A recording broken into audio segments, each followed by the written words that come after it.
70 থেকে 80 ট্রাক পণ্য সবচেয়ে বেশি আমদানি হচ্ছে পেঁয়াজ এবং কাঁচামরিচে নিয়ে জানাতে যুক্ত হচ্ছেন সোহেল রানা। সোহেল জানাবেন, হিলি স্থলবন্দর থেকে আমদানি রপ্তানির বর্তমান চিত্র কি? পেঁয়াজ এবং কাঁচামরিচ যে বিপুল পরিমাণ আমদানি হচ্ছে তা বাজারে কোনো প্রভাব ফেলতে পারছে কিনা?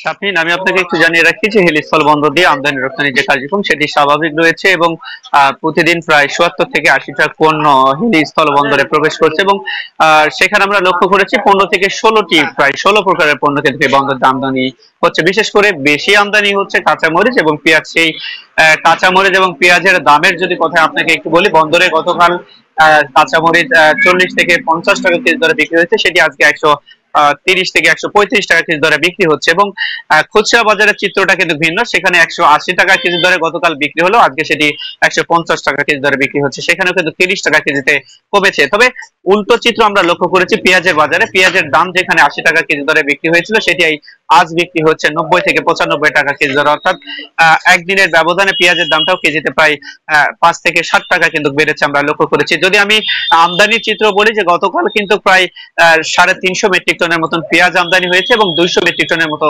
কাঁচামরিচ এই বন্দর দিয়ে আমদানি হয়েছে। সব মিলিয়ে বলা চলে যে আসলে আমদানি রপ্তানি কার্যক্রম স্বাভাবিক রয়েছে এই বন্দর দিয়ে এবং বেশি পরিমাণ কাঁচামরিচ এবং পেঁয়াজের আমদানিটা হচ্ছে বাজার স্বাভাবিক রাখতে। তো শাফিন, এই ছিল আমার কাছে হিলি স্থল বন্দর থেকে আমদানি রপ্তানি নিয়ে সর্বশেষ পরিস্থিতি। সোহেল রানা যুক্ত হচ্ছিলেন হিলি স্থলবন্দর থেকে।